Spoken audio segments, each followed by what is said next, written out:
Coach's Corner, always good to see Joaquin Sample, the head coach at Central, now in year 5, Coach. That's hard to believe, isn't it? Yeah, it's sped by.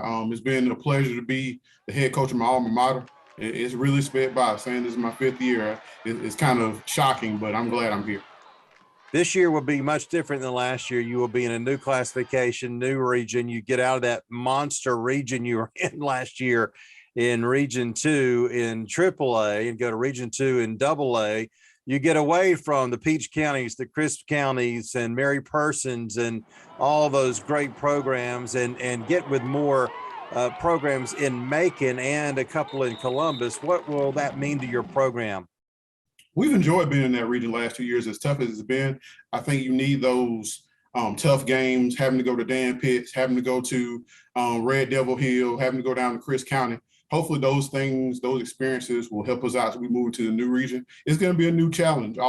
Anytime you play a city game, it's a big deal. There's a lot of emphasis and excitement on it. So it's going to be big games. It's going to be a tough region. I think everybody believes that they can make the playoffs in this region. And I think you're going to get a bunch of good games out of the teams in the region. There's some really good coaches in this region as well. Central will be with Ace, Northeast, Rutland, Southwest, and Spencer, Kendrick, and Jordan. Now, you guys had a really good year in 2020, going 6-4, making the playoffs, then step back to 1-9 last year. Did that surprise you? I wouldn't say it surprised me. I graduated 20 seniors in the previous year. Yeah. I lost Jalik Thomas, who's at Hutchinson right now, who was the 3A South Offensive Player of the Year. Maurice Elder, who had 300 yards versus Mary Persons. My lead receiver, Zaylen Webb, who's at Methodist. I lost 5 senior offensive linemen. My big D tackle, Alan Lamar, who's at Hutchins, Walt Hawthorne, who's at West Georgia. So when you have all those things that you don't have on the next team, and then we didn't have JV the previous year, and because we were virtual, we didn't have a traditional offseason. So I knew there'd be a step back.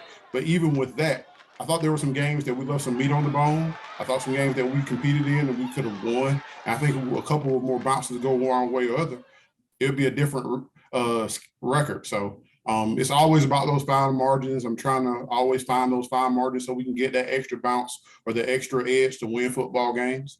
But I think we'll be a little bit better this year because we have some kids that were basically JV players playing varsity and they got that experience this past year. No question about it. Much more experienced team. And we'll talk about some of those players with Coach Sample in our next report.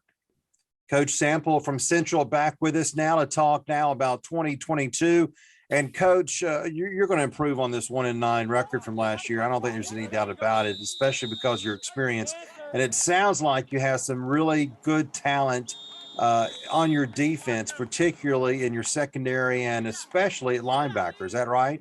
Yes, sir. Our best player is Jalen Darden. We're going to talk about a little bit him on the offense side, but he's also, our leader on the back end of defense. He's played 3 years, started every game. He got an offer from Point University. So he's kind of our boy dog and on the team. He kind of sets the tone. Also have a defensive lineman named Caleb Hurd that's also got an offer from Point, who got one this past weekend. But my secondary is experience. I got 2 corners coming back, Marcelo Williams and Zach Gertman, who started last year.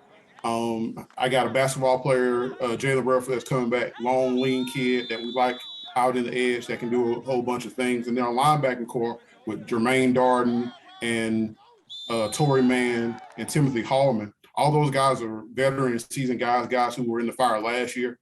So we expect big things out of them. We expect them to lead the way and carry the load. And Jalen Darden, as you mentioned, also on offense, your returning rusher coming back. How much does he mean to your offense?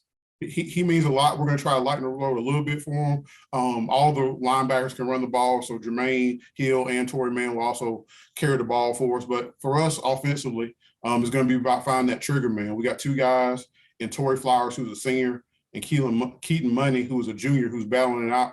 We'll probably make a decision on that going into fall camp and roll with it. But if we get the right trigger man, I think everybody will kind of fall into place because I really like my skill core. A lot of those guys are coming back. Guys like Damian Williams and Tim Hallman, who missed his junior year because of an injury. He's coming back, and he's been a big factor for us in the summer workouts. So whoever the quarterback is going to have a bunch of weapons. He's going to have to make the right reads, right decisions, and lead the way. Sound like good competition. It's going to be some good city games in Macon with Central leading the way in that new region.